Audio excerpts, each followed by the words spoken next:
Do you know what color your job is? I'm asking because depending on your color, your professional future could be about to change forever. Virtually all the jobs people do can be classified as blue collar, pink collar, or white collar work. Blue collar jobs are those related to manual labor, traditionally more associated with men. Plumbers, builders, electricians, mechanics. Pink-collar jobs are focused on services and customer care, have an important social component, and have traditionally been more associated with women. Teachers, secretaries, waiters, nurses. Then we have white-collar jobs, which are professions without manual labor, and nowadays are mainly done through a computer screen. Programmers, lawyers, public administration, content creators. I'm telling you this because the impact that artificial intelligence will have on the global job market will be tremendous. But the nature of your job will make a big difference. How will it really affect you? I don't want to be a prophet or anything, but maybe making the right decision today when choosing what to specialize in could help you in the future. The idea I'm presenting today is based on a concept from the English-speaking world, the 3 colors, combined with the future impact of AI. So, although it has a speculative side, it is based on trends and patterns that have already started to materialize in the present. As always, in the description you'll find references to all the articles I've been reading to prepare this talk as rigorously and solidly as possible. I'm not giving you my opinion or saying what I think will happen. I'm going to make an objective summary of where the current trends are pointing, those that are most likely to come true. The man says to his horse, "You're not going to lose your job because of a tractor, but because of a horse that will learn to drive a tractor." This here is not an opinion either. It's a cartoon I generated with ChatGPT the other day to make you think. Obviously, it's absurd to ask the horse to be capable enough to drive the tractor, so practically speaking, the horse still ends up without a job. Now replace the tractor with artificial intelligence and the horse with you or with any human being. All the technological revolutions in history have created tools that have allowed us to automate jobs so we can unlock a new technological level, which in turn has generated the same amount or even more jobs. What's concerning is that people who have studied this trend in depth see artificial intelligence as a paradigm shift. It's the first tool that destroys more jobs than it creates, and by a significant margin. Hundreds of thousands of taxi drivers are needed to cover a day's transportation across the entire US, but it only takes a small team working for a few months to create the AI that's already enabling fully autonomous taxis to operate in the same country. Or it used to take teams of thousands of people to create the special effects for a movie scene. Now it just takes one person writing prompts in their room, and it's already here. Let me give you a very close example. Many of the most popular YouTube channels today are made with VO3, Google's video generator. I'm not saying this is good or bad.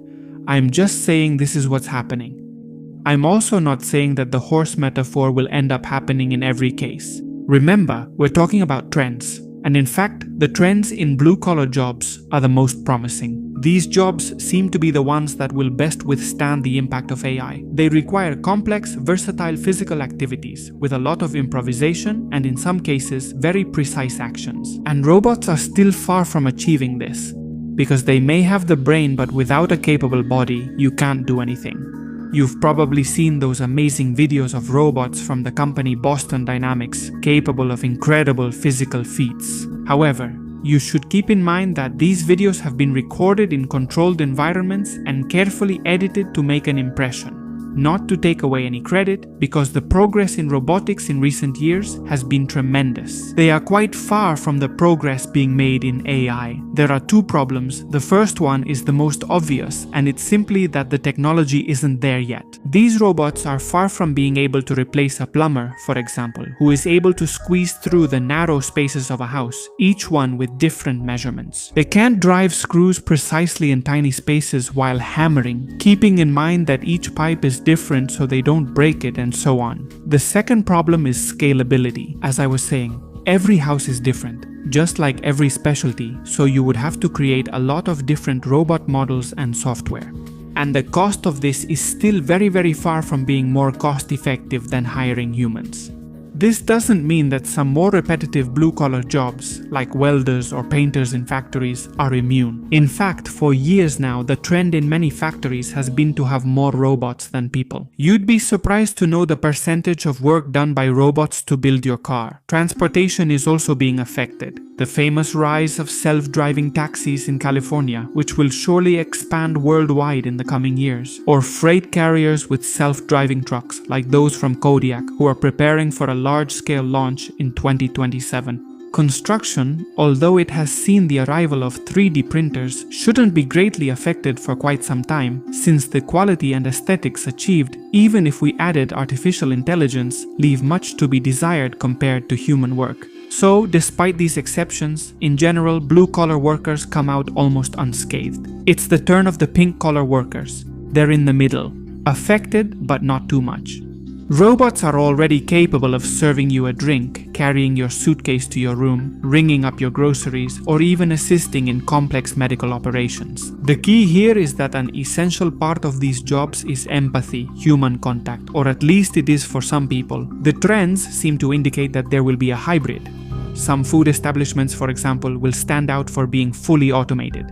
In fact, places like Japan already have them, while others will use the fact that they have human workers as a marketing strategy. It will depend on the consumer. Some people prefer the efficiency of ordering their food on a screen, but others go to restaurants partly for the experience of personal service. How many times have you gone through the self-checkout at the supermarket but seen older people enjoying a conversation with the cashier? And in medicine, even if the one operating on you is a robot with ChatGPT 42, many of us prefer the presence of a human expert, both because of possible unforeseen events and because of that need for emotional support that we all have and that a robot can't provide. The same goes for education. Children don't just need to learn the multiplication tables or how to use AI prompts in the future. They have to learn gestures, expressions, social norms that only a human body and mind can explain. Because of all this, even though a significant reduction in pink-collar jobs is expected, as long as there are more humans than robots on the planet, many of these jobs will remain because we humans will need them. And now, let's talk about the white-collar workers.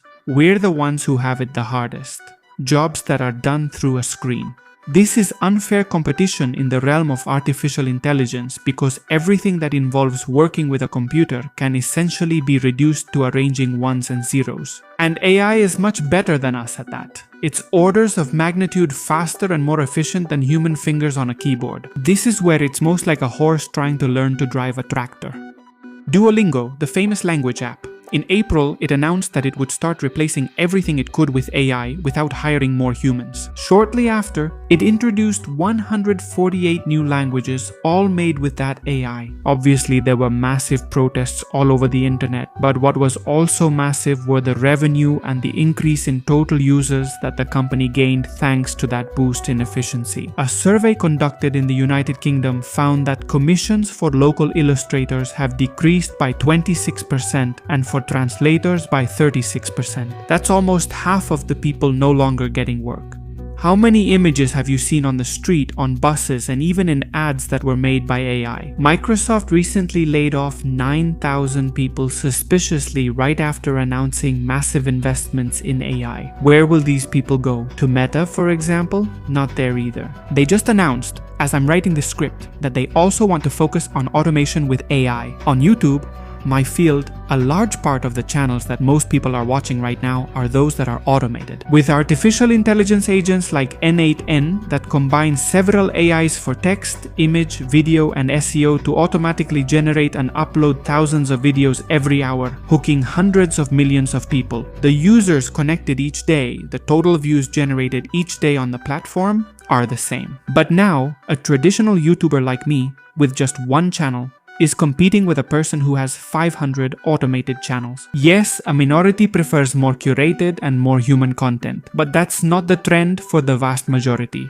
And these are just the cases that have been made public, but imagine all the layoffs that are quietly happening all over the world. In the vast majority of these cases, AI has not created another job or occupation where these workers can go. And the craziest part of all this is that these layoffs are happening with AI in its current state, which is the worst state it will ever be in. It's only going to get better. It's already this damaging at its worst. Imagine what it'll be like in a few years or decades. Yes, always.